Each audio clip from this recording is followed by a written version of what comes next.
Welcome, everybody, to this session of School Leadership and Generative AI, where we talk about top-of-mind topics that are important for school leaders to know about thinking about how to lead, implement, guide generative AI in schools. And today's topic is not lightweight per se, it's ethics. And I'm so privileged to have with me today Dr. Jason Johnston.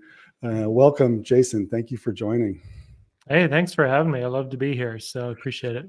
Yeah, you're the Executive Director of Online Learning and Course Production at the University of Tennessee, Knoxville, but that's not where all your cred comes from. You have a doctorate in educational leadership from the University of Kentucky, and you focused on online learning, and then you have a master's in that as well. But you also have a master's in divinity, where you focused on, among other things, thinking about situations ethically, I would imagine. And so I think it brings a good mix.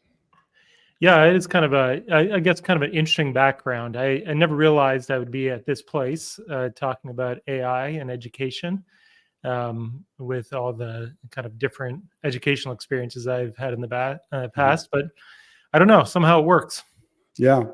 And while we don't have a corporate office for these sessions, if there was one, they'd probably send me a memo and ask me to be transparent and say that also we've been friends for a long time, and we co-host a podcast together called Online Learning in the Second Half, where we talk a lot about generative AI and the ethical implementations of that.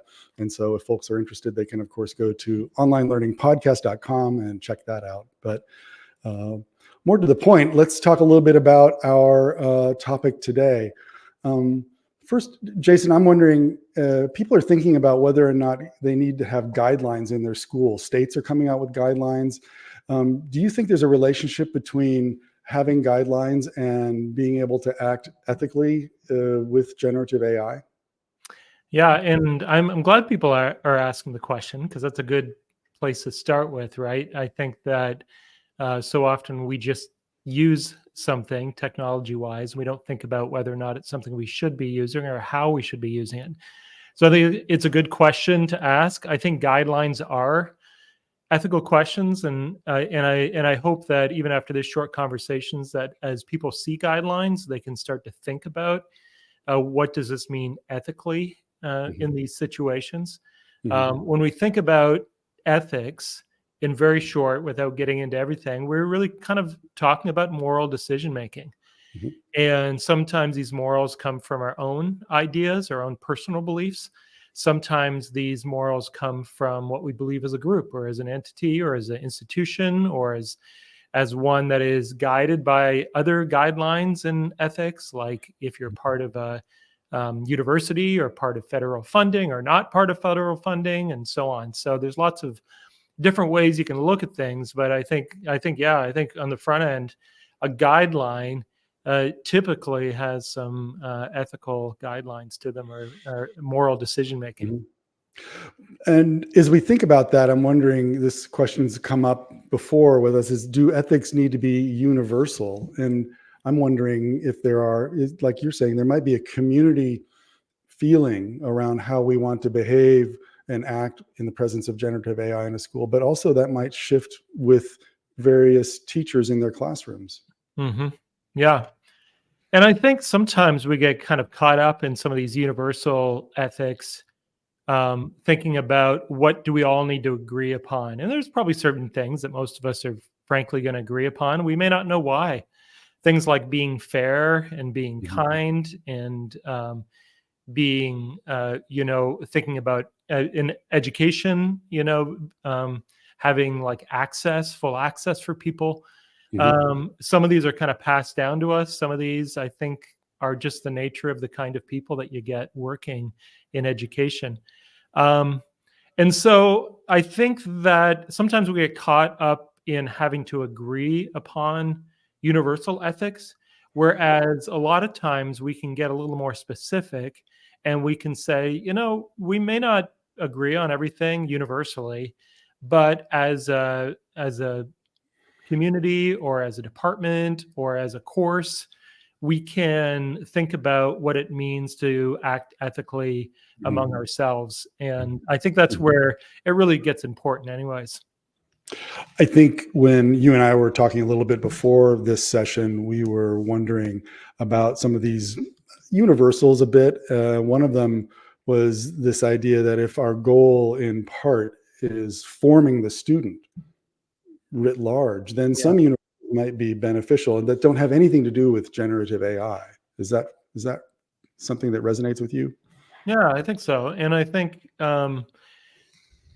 think especially as you are trying to work across maybe levels of think about a university, or if you're in a K-12 in your school as well as your district.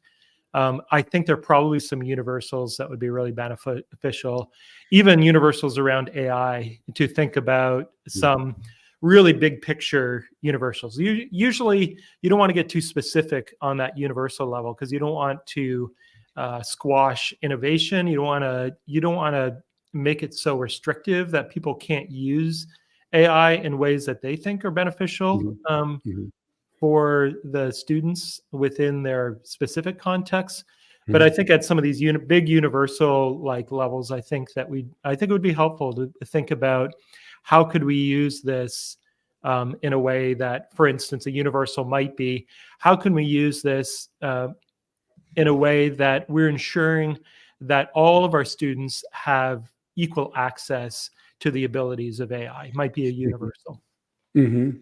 It could also be that you have a philosophical belief as a school community about how you want learners to learn. Let's say you're interested in inquiry-based education and public demonstrations of learning and pushing critical thinking through authentic tasks and then you start to see this is sort of the hashtag deeper learning. If we Yeah. believe in that, that could be a universal that has nothing to do with AI. And then when generative AI is brought to bear, those decisions get made and they could vary based upon the subject being taught. Right. Yeah. um, yeah, please. Yeah, exactly. And I think we've got some of those baked in already. I think for most of our institutions Mhm. and places that we work, that are already guiding us Mhm. in our larger discussion. And so we can use those as some beginning guidance as we think about how we want, say, students to be critically thinking. And so maybe it ends up kind of turning out in our classroom to make some guidelines that say, students, I do not want you to start with AI when it Mhm. comes to ideation. Yes. I want you to start with your own ideation and then have AI come in and then critically examine what Mhm. AI kind of does. So Mhm. that might be something that would, yeah, kind of play out in a specific kind of way. I've got a quick graphic here we could put up to sort of talk through these ideas, and how thinking through, at the top there, Hmm. with regard to the ethical use of generative AI in a school, you might have some things that are important across the whole school, like we've been talking about, and Yeah. those could be very different because they're more generalized about our hopes for the learner. But in an art class, what would you see? There might be differential, maybe even slightly more restrictive in a good way, but necessary restrictions on the use of generative AI. That's right. Yeah. Like in art class, they may be very concerned about the ideation, or actually simply like using AI for your final product without having to go through the understanding of brushstrokes and form and perspective and all the things that need to be learned in an art class, that is learned by doing, right? So Mhm. and even within an art class, you might have one art class is very restrictive in the use of AI, and then there may be another art class, like a digital art or digital art class. Maybe it's with an older student or something like that, that may Mhm. be a lot less restrictive because they want students to kind of figure out where the limitations are. Mhm. Whereas in a computer coding class, it might be upfront and required Yeah. because in an English class, there's been a lot of talk over the past 18 months about the death of the 5 paragraph essay. So, how do we start to think about using it in an English class? And maybe it's comparative work where students are looking at the output of the generative AI and the output of their own work or how they Mhm. would edit the work. I don't know. Yeah. Yeah. And then in a service learning project, kind of like you were saying, in an ideation phase, or where you're interviewing stakeholders, you wouldn't want to use generative AI to pretend that they were the stakeholders in a project, but you might use it to, say, synthesize information that's come across. Yeah, yeah. Yeah, it's so interesting. There's so much we could talk about with this, right? In our limited time here. But it also kind of begs the question, well, ethical from whose perspective here, right? Right. So, and I've seen some things talking about, well, is it ethical for the students to use AI in a particular class when they are using it to fulfill the requirements of an assignment? Right. Then there's a perspective of, well, is it ethical to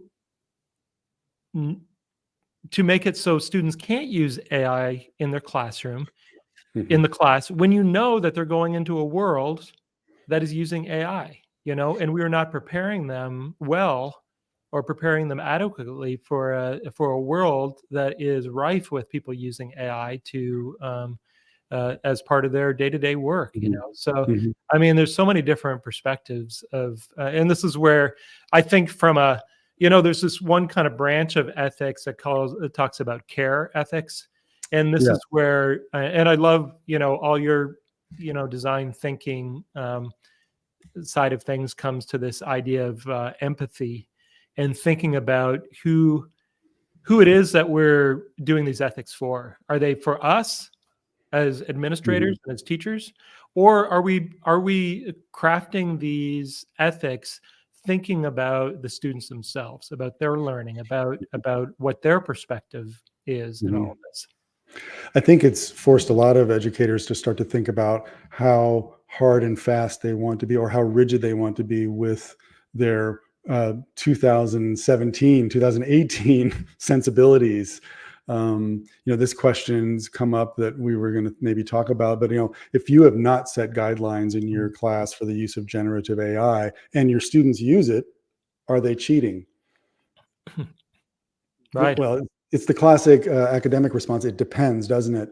And it depends also on your own care ethic and whether you have a hard and rigid notion of that this is cheating and you should follow exactly how we expect you to behave. Or is this a teachable moment or an opportunity for me to firstly think about having guidelines and then reflect on my own ethics, but also a teachable moment for the student as to why they elected to use it in the way they did, and was it helping them achieve my learning goals for them? Yeah, there's no clear the ethics of using when to use and when not to use AI. Let's just assume it's muddy at best right now, right?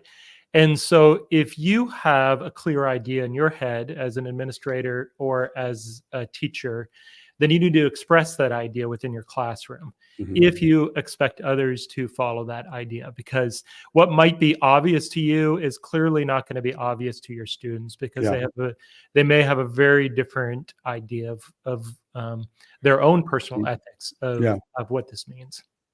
We have this from Greg over on LinkedIn.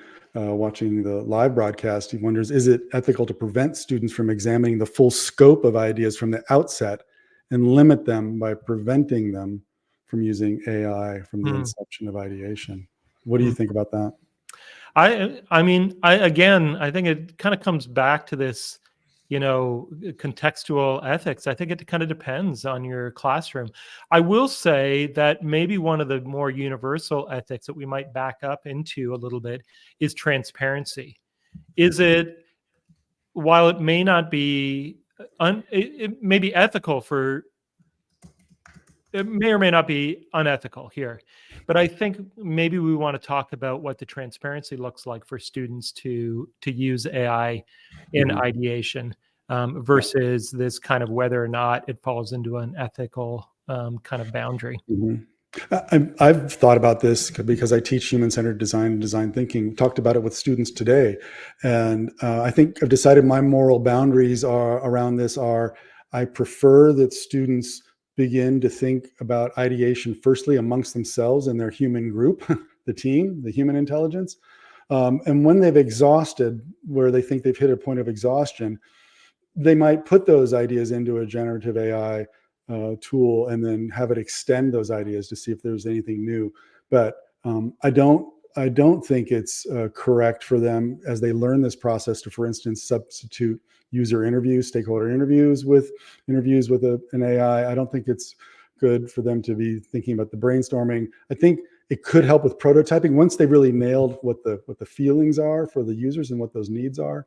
But you're right. There's a bit of a dance there on when it's most appropriate.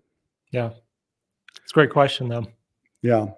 We promised folks 15 minutes, and so I'll just say that I want to take this out and say that just thanks for coming today, everyone. And if you are interested in learning more about this, there is a boot camp called the School Superintendent AI Bootcamp. You can just find it at bit.ly/School Leader Bootcamp, or scan this real quick and see if there's a cohort coming up. We go deeper into all of this, and you will exit feeling really good about how you're leading for this in your school. But more importantly is my thanks to you, Jason. Thank you for coming today, and really appreciate the opportunity to come in.